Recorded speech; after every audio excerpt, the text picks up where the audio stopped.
sa wakas dumating na nga pinakaantay nating accessory na ilalagay natin sa ating motor.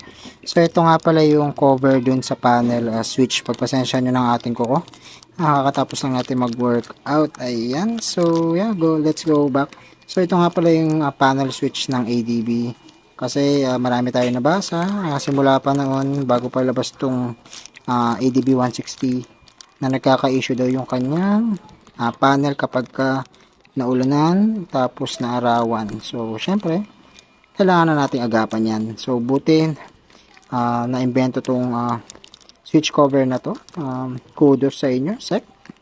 Ayan, so tara, ilalagay na natin to. Let's go! So ayan, in-spray muna natin ng alcohol tong gilid na to. Syempre para mas makapit yung double adhesive niya dito. Ayan. So tara, kunin na natin to. Ayan, ito siya. Ayan, malibig na siyang double adhesive. Ayan. So ito siya. Ayan. Siyempre, mas maganda kung kuberan nyo ito dito. Baka malaglag dito eh. O kaya malaglag tong double adhesive. Ayan, kuberan nyo lang dyan. Ayan, so ganito siya. Ayan, ganda, lapat na lapat.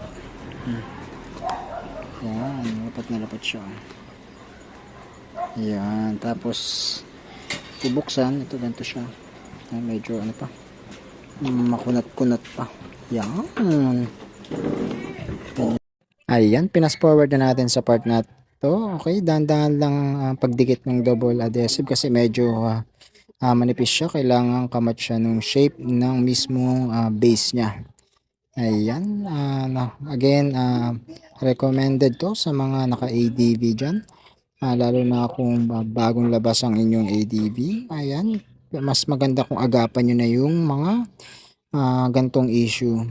Hindi naman sa lahat ng release ng ADB, kumbaga meron na tsempuhan na nagkakaroon ng issue ang kanilang panel. So, mas maganda yung nag-iingat. Okay, so tara na sa montage!